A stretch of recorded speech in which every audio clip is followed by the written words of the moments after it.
Now that you're familiar with the fundamentals of the JavaScript language, we need to talk about JavaScript releases or versions before moving on. And we briefly talked about this in the intro video, but now let's go into more depth because it's really important to know about how JavaScript releases work and how we can use them. It's important for your work as a web developer and also because you will see these topics coming up in the developer community all the time. And so you want to be able to understand what's going on. And the best way to start understanding JavaScript versions is by looking at the history of JavaScript. So let's do that. And let's start at the beginning of the internet itself. So quickly after the internet was invented and the first web browsers were developed, developers wanted to start making websites more interactive. In other words, they needed a programming language for the browser. So in 1995, the Netscape Navigator, which by the time was the dominant browser, hired a guy named Brendan Eich to create the very first version of JavaScript in just 10 days. It was called Mocha, so not JavaScript yet, but it already had many of the fundamental features that modern JavaScript has today. So that's very impressive that he basically created this first version in really just 10 days. Then in 1996, Mocha was renamed to LiveScript, which was then again renamed to JavaScript for one simple reason: to attract developers from the hottest language at the time, which was Java. So the Java in JavaScript was really just for marketing reasons, because the language itself has basically nothing to do with Java. Now, some beginners think that this is the case, but actually no. JavaScript and Java are two completely different languages. Also in 1996, Microsoft launched the Internet Explorer, which basically copied JavaScript from Netscape. But they called it JScript for legal reasons because, well, you actually cannot just go around and copy other people's programming languages. Now, what this means is that we now had two very similar but competing languages, which of course is never a good idea in the long run. And so, with the internet growing like crazy around this time, people realized they needed to standardize JavaScript. So the language was submitted to an independent standard organization called ECMA, which in 1997 released ECMAScript 1 or ES1. This was the very first official standard for the JavaScript language. And with this, every browser could now implement the same standard JavaScript. In the real world, we usually use the term ECMAScript to refer to the standard, while JavaScript is used when we talk about the language in practice, as it's implemented in browsers.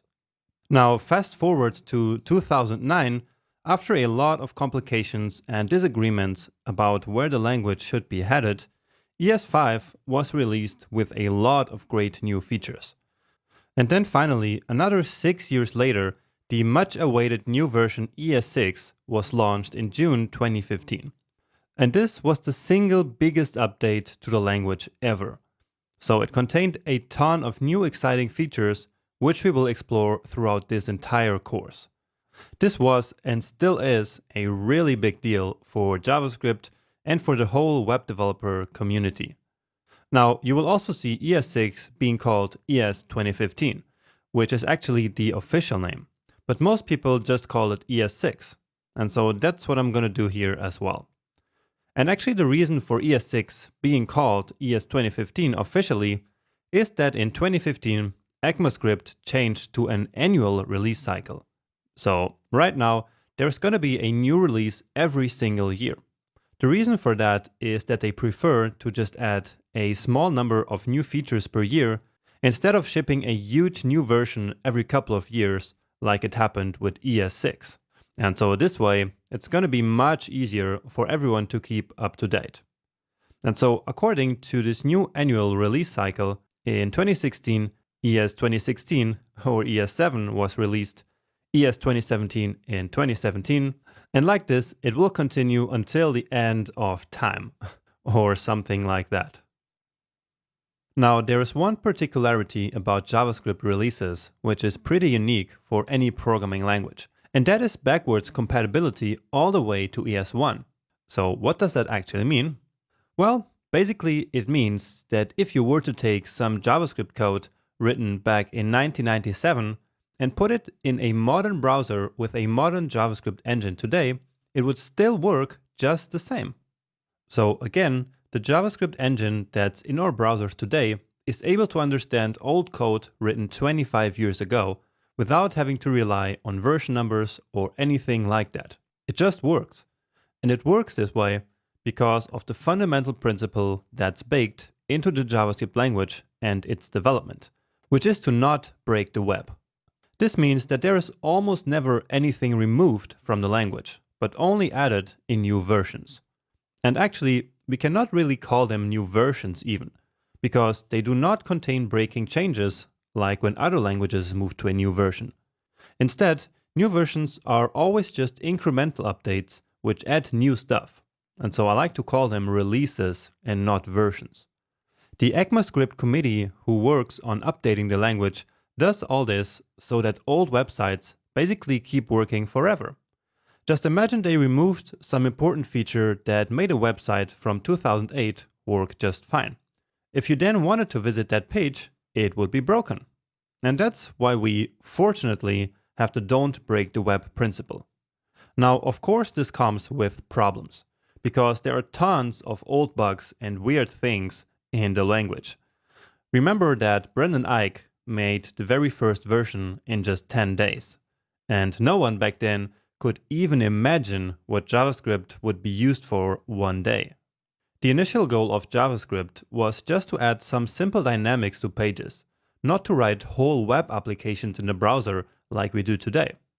But anyway, these bugs and weird quirks in the language have been giving the language a bad reputation among many programmers, who can't really take JavaScript serious because of this.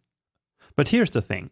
We can actually go around many of this weird stuff by simply learning the modern JavaScript that matters today and just ignore most of the old weird stuff.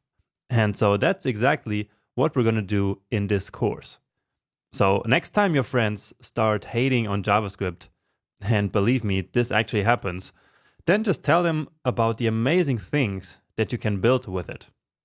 Okay, but now there is one more thing that we need to talk about here, and that is forwards compatibility. So what do you think would happen if we took this totally made up code from the year 2089 and tried to run it in today's browsers? Well, you're probably right, it would not work at all. There would be errors left and right, and nothing would work. That's why we say that JavaScript is not forwards compatible. Basically because current browsers do not understand code from the future. And this actually brings us to our next topic, which is how can we use modern JavaScript today? Because browsers that users are using might be old, and there is no forwards compatibility, right? So to answer the question how we can use modern JavaScript today, we need to consider two distinct scenarios: development and production. So the development phase is simply when you're building the site or application on your computer. To ensure you can use the latest JavaScript features in this phase, all you have to do is to use the most up-to-date version of the Google Chrome browser. This will then ensure that all the features I show you in this course will work for you as well. The second scenario is production, which is when your web application is finished, you deploy it on the internet, and it's then running in your users' browsers. And this is where problems might appear, because this is the part that we actually can't control. We cannot control which browser the user uses, and we also can't assume that all our users always use the latest browsers, right? Now, the solution to this problem is to basically convert these modern JavaScript versions back to ES5 using a process called transpiling and also polyfilling. We will use a tool called Babel later in the course to transpile our code, but for now, during the course, we won't need that. Again, because you're using the most up-to-date browser during development. Transpiling back to ES5 is only necessary after your app is developed and you want to ship it to your users. Alright, so now let's take a look at how different JavaScript releases can be used today. So first off, ES5 is of course fully supported in all browsers today, all the way down to Internet Explorer 9 from 2011. So we can assume that ES5 is safe to be used at this point, which is the reason why we use it as a target for transpiling. Now about the newer releases ES6, ES7 and all the way to ES 2020 as of mid-2020, they are actually quite well supported already in all modern browsers. And we usually call all the current versions together ES6 Plus. So right now that's from ES6 to ES 2020, and basically all together they are the modern JavaScript. Now it's in this modern JavaScript, so in this ES6 Plus, where transpiling comes in, as I mentioned earlier. Again, because it's not safe to assume that all our users are using these modern browsers, and we don't want to break our app for them, right? And by the way, if you want to stay up to date with what features are currently supported in which browser, you can check out the ES6 compatibility table. It's really interesting. The link is actually on my resources page on jonas.io. Next, there are also the future releases of the language, like ES 2021, ES 2022, and so on. And these future releases together are many times called ESNext. Now, why is this even relevant? Well, because most browsers actually start implementing new features even before they enter the official ECMAScript specification. That's possible because as new features are proposed, they have to go through 4 stages, starting with stage 1, where they are first submitted, all the way to stage 4, at which point they enter the language officially.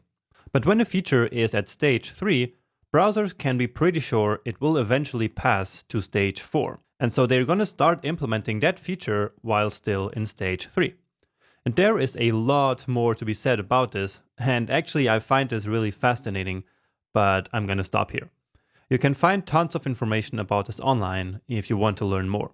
And a great place to start is actually, once more, this compatibility table that's up here on the slide. But anyway, as these new features start coming out, I will simply add new videos about them to the course in order to keep it updated. With the annual release cycle, this is now way easier to do, because there will be no drastic changes to the language like ES6 was. Okay, and now to finish, let's quickly talk about how versions, or releases, are taught in this course. So, as I said earlier, I will teach you modern JavaScript right from the beginning of the course. Now, I used to teach this course starting with ES5 and then moving to ES6 in the middle of the course. But now, after a couple of years, it was time to fully move to modern JavaScript. However, it's also super important to learn how some things used to be done before we had this fancy modern JavaScript. For example, in this section, I already showed you the modern const and let for variable declarations, but also how we used to use var before. And there will be many more examples like this. But why bother with ES5 at all, you might ask? Well, here is why. First, you will better understand how some features in JavaScript actually work behind the scenes. For example, ES6 classes, which hide all the implementation details of object-oriented programming in JavaScript. Also, many tutorials and example code that you will find online are still written in ES5 today. Plus, as a developer, in many jobs, you will actually have to work on older code bases. And it's totally possible that that code base might still contain a lot of ES5 code. Okay, so I hope that made sense. And that's it for this lecture and for this section. So see you in the next one.